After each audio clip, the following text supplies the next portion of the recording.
मेरे बहुत बहुत प्यारे साथियों, आप सभी को डॉक्टर विजय अग्रवाल का बहुत बहुत प्यार भरा नमस्कार। फ्रेंड्स, आज 4 अगस्त 2020 के इस AFEIS के डेली ऑडियो लेक्चर में मैं आप सभी का हार्दिक रूप से स्वागत करता हूं और आप सबके साथ ही विशेष रूप से स्वागत करता हूं अपने एक नौजवान साथी केशव कुमार का, जो गया बिहार से हैं, जिन्होंने एकेडमी की 28 अक्टूबर से 11 नवंबर के बीच होने वाली क्लासेस के लिए अपना रजिस्ट्रेशन कराया है।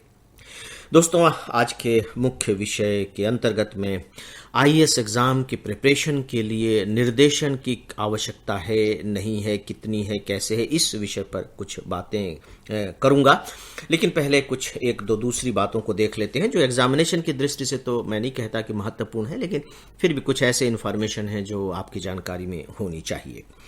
कोरोना के बारे में आप लगातार न्यूज़ में सुन रहे हैं, चाहे वो दूरदर्शन की न्यूज़ हो या रेडियो की न्यूज़ हो, अखबारों की तो है ही। कोई भी दिन ऐसा नहीं गया होगा जिसमें कोरोना की काफ़ी अच्छी कवरेज नहीं हुई हो, क्योंकि अभी ये केवल भारत की समस्या नहीं है, विश्व की समस्या है। इसलिए स्वाभाविक है कि इस पर लगातार बातें हो रही हैं। भारत के लिए एक तसल्ली की बात यह है कि देखिए, संख्या में तो बहुत ज़्यादा मिलने लगे हैं, डेली 60,000 लोग लगभग संक्रमित पहुंच गए हैं। लेकिन जो सबसे अच्छी बात है वो ये है कि मृत्यु दर पर लगातार नियंत्रण हम पाते चले जा रहे हैं। मृत्यु दर है वो लगातार कम होती चली जा रही है और वह अब घटकर 2.11 तक आ गई है। और इस बीच में टेस्ट भी काफ़ी होने लगे हैं, 2 करोड़ के लगभग टेस्ट हो चुके हैं। तो आप यूं कह लीजिए कि ठीक है, स्थितियां, हम ये नहीं कहते कि बहुत ज़्यादा कमज़ोर पड़ने लगी हैं, यानी कि संक्रमण कम होने लगा है, लेकिन नियंत्रण स्पष्ट रूप से दिखाई दे रहा है। और एक जो आशा की किरण झिलमिला रही है वो डेफिनेटली कि वैक्सीन बनने की तरफ लगातार दुनिया बढ़ती चली जा रही है। और आपने न्यूज़ में सुना कि किस तरह से जो ऑक्सफोर्ड यूनिवर्सिटी की वहाँ की कंपनी के साथ मिलकर के जो वैक्सीन बना रही है, तो उसके 2nd और 3rd स्टेज के परीक्षण के लिए भारत ने अनुमति दे दी है, यानी कि वो भारत में भी आकर के परीक्षण कर सकते हैं। सामान्यतः परीक्षण के लिए ये होता है कि जिन देश में आप वैक्सीन बेचना चाह रहे हैं, चूंकि वहाँ का एनवायरनमेंट अलग है, वहाँ के लोग अलग हैं, तो वहाँ भी आप परीक्षण करके देखें कि वहाँ के लोगों को आपकी दवाई सूट करेगी या नहीं करेगी। तो ये एक बहुत ही अच्छी, आप कह लीजिए, दिशा में कम से कम वैक्सीन में जो प्रगति हो रही है वो बढ़ रही है और इससे एक आशा भी कहीं ना कहीं पैदा होती है। फ्रेंड्स, न्यूज़ में आपने बहुत छोटी सी ही लाइन सुनी होगी कि हमारे प्रधानमंत्री जी और अफगानिस्तान के बीच जो बात हुई है।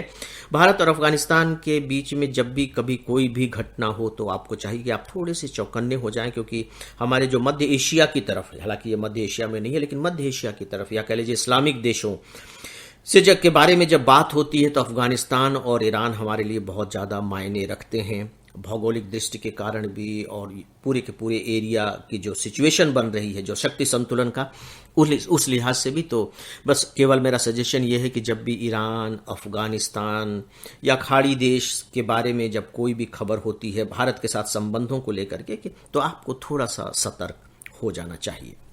इस बीच में आपने एक और अच्छी खबर सुनी होगी, और वो ये है कि 3 तलाक कानून, जो 3 तलाक के विरोध में जो कानून लाया गया था, उसके लगभग 1 साल पूरे हो गए हैं, 1 साल पूरे ही हो गए हैं। तो सरकारी आंकड़ा ये कह रहा है कि 3 तलाक के जो मामले आते थे उसमें 85% की कमी आई है। 85%।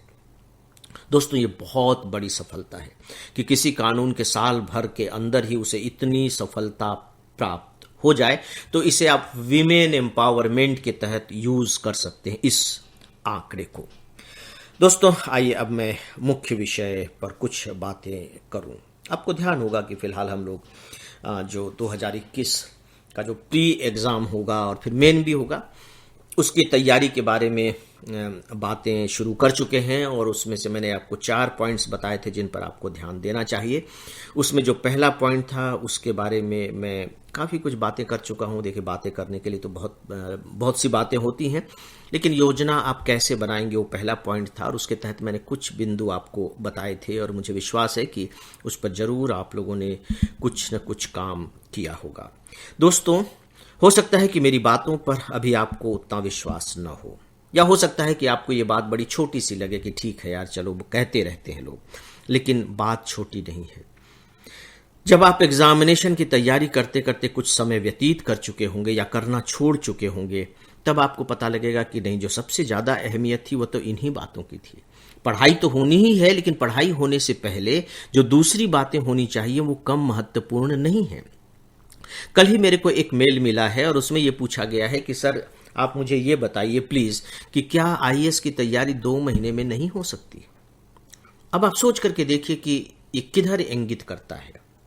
मतलब इस तरह के जो प्रश्न पूछे जाते हैं, साफ है कि उनके दिमाग में योजना के लिए कोई स्थान नहीं है। उनके दिमाग में आईएएस के जो चैलेंजेस हैं उसके लिए कोई जगह नहीं है, लेकिन बनना जरूर चाहते हैं, क्योंकि उसका पहला ही वाक्य जब होता है किसी का कि I want to become an IAS officer, this is my dream, life dream.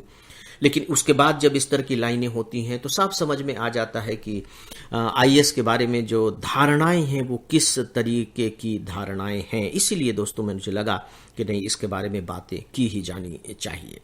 तो आज मैं आपसे सेकेंड पॉइंट पर बात कर रहा हूं और वह निर्देशन की बात। निर्देशन के कहने का मतलब है कि जब आप आईएएस की तैयारी करते हैं तो उसके लिए गाइडेंस कितना मायने रखता है, कितना जरूरी है। पहले मैं यह बहुत साफ कर दूं कि मैंने निर्देशन शब्द का इस्तेमाल किया है, गाइडेंस शब्द का इस्तेमाल नहीं किया है, जानबूझकर। या आप यूं कह लीजिए या यूं कह लीजिए कि चलिए गाइडेंस और निर्देशन को हम एक जैसा मान भी लेते हैं, तो मैंने कोचिंग शब्द का इस्तेमाल नहीं किया। मेरी सबसे कोचिंग शब्द कहना ज्यादा अच्छा होगा।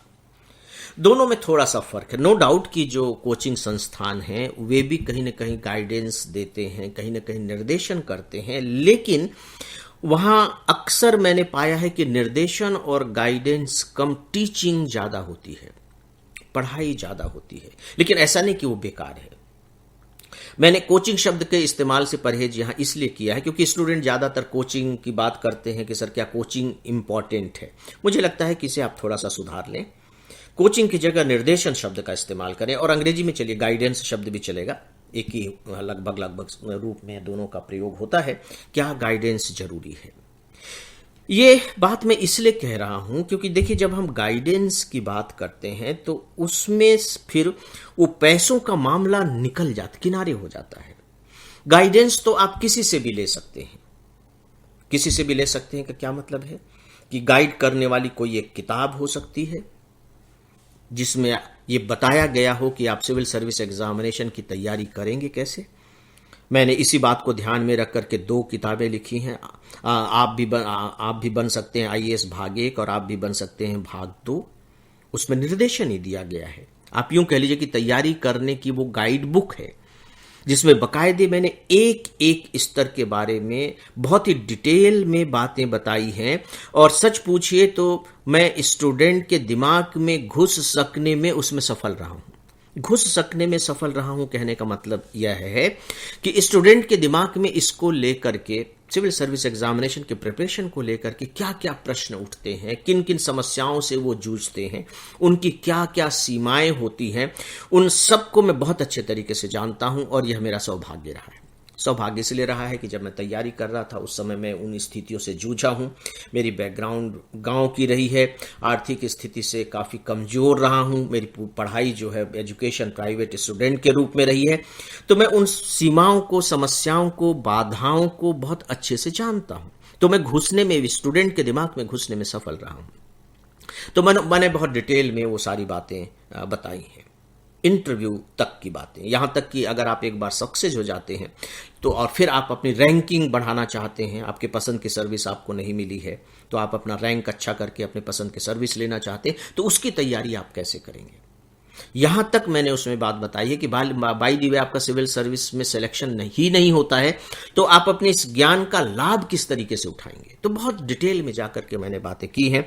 तो दोस्तों, निर्देशन के लिए एक आधार वो किताबें भी हैं, और भी किताबें लिखी गई हैं, उसमें आप देख सकते हैं। और जो भी आपको अपने लायक लगता है कि नहीं इससे मुझे फायदा हो सकता है, आप वो किताब ले सकते हैं। तो दोस्तों, ये निर्देशन का एक बिंदु। जो निर्देशन का जो दूसरा बिंदु हो सकता है वो हो सकते हैं आपके कॉलेज के प्रोफेसर्स हो सकते हैं, या इसी के पैरेलल आप ले लीजिए कि जो स्टूडेंट सिविल सर्विस में बैठ चुके हैं, हो सकता है कि उन्होंने मेंस क्वालिफाई कर लिया हो लेकिन इंटरव्यू क्वालिफाई नहीं कर पाए हों, या हो सकता है कि क्वालिफाई किए हुए स्टूडेंट हों अगर आपका उनसे परिचय है और वो तैयार है इस बात के लिए कि आपका वो निर्देशन करेंगे, तो वे भी बाकायदे आपका निर्देशन कर सकते हैं। अब आप देखिए कि यहां आपको साफ लग गया होगा कि मैं निर्देशन शब्द का इस्तेमाल क्यों कर रहा हूं। क्योंकि सामान्यतः होता यह है कि जब मैं कोचिंग की बात करूंगा तो बहुत ही धर्म संकट में फंस जाता हूं। धर्म संकट में इसलिए फंस जाता हूं कि अगर मैं कोचिंग का समर्थन करता हूं कि नहीं नहीं ये जरूरी है, आपको करना चाहिए, तो इसका मतलब है कि फिर कोचिंग अच्छी होनी चाहिए। फिर मैं आपसे ये कह रहा हूं कि ये अनिवार्य है और कोचिंग की फीस आपको जुटानी है, आपको कोचिंग की फीस जुटा करके वहां जाना चाहिए, करना चाहिए। और हो सकता है कि आप मुझ पर भी डाउट करने लगें कि सर का ये जो कहना है ये कहीं ना कहीं अर्थव्यवस्था से जुड़ा हुआ है, सर के अपने इंटरेस्ट होंगे, कोचिंग वालों के इंटरेस्ट होंगे, इसलिए सर ऐसा कर रहे हो। क्योंकि सबसे बड़ी बात है कि अब हम जिस माहौल में रह रहे हैं फ्रेंड्स, वहां आशंकाएं ज्यादा हैं, ये बहुत ही अविश्वास का माहौल है। इसलिए जब कोचिंग की बात आती है तो मुझे बहुत ही ज्यादा सतर्क होकर के बात करनी पड़ती है कि मैं क्या कहूं। तो दोस्तों, इसलिए यहां मैं कोचिंग शब्द का इस्तेमाल नहीं कर रहा हूं, लेकिन अपने अभी तक के अनुभव के आधार पर मैं इस वाक्य के साथ आज की अपनी इस बात को समाप्त करना चाहूंगा कि जो मुझे लगता है वो ये कि निर्देशन तो निहायत ही जरूरी है। ये एग्जामिनेशन ऐसा एग्जामिनेशन नहीं है कि अगर कुछ अपवाद छोड़ दिए जाएं, कुछ स्टूडेंट्स अपवाद के रूप में छोड़ दिए जाएं, तो बिना निर्देशन के इस यात्रा को आसानी से सफलतापूर्वक पूरा किया जा सके, इसमें थोड़ा सा मुझे डेफिनेटली संदेह लगता है। अपवाद के रूप में ऐसे लोगों ने सफलताएं हासिल की हैं, मैं नहीं कहता हूं, लेकिन मैं तो यहां सामान्य की बात कर रहा हूं। तो आपको ये मानकर चलना चाहिए कि निर्देशन निहायत ही मुझे एक जरूरी बात लगती है। अब निर्देशन के लिए मैंने आपको बताया कि बहुत से दूसरे भी रास्ते हैं, लेकिन आपको ये मान करके चलना चाहिए कि मुझे एक ऐसी उंगली की जरूरत है जो इशारा करके बताए कि तुमको इस रास्ते पर चलना चाहिए।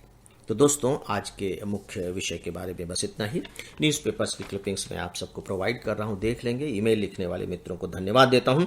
प्रीतु ठाकुर का मेल आया है, जिन्होंने ऑनलाइन क्लासेस के बारे में समीक्षा दी है और बहुत ही खूबसूरत, बहुत विस्तार के साथ और बहुत अच्छी समीक्षा दी है। प्रीतु ठाकुर, आपने इसके लिए बहुत बहुत आभार। ईमेल लिखने वाले कुछ मित्रों के नाम हैं विनय भान, शांति यादव, कात्यानी मदेती और मोहम्मद शायन ब्रिटेन से। आप सबका बहुत बहुत आभार। और मित्रों, इसी के साथ ही आज के इस डेली ऑडियो लेक्चर को अब यहीं समाप्त करता हूं।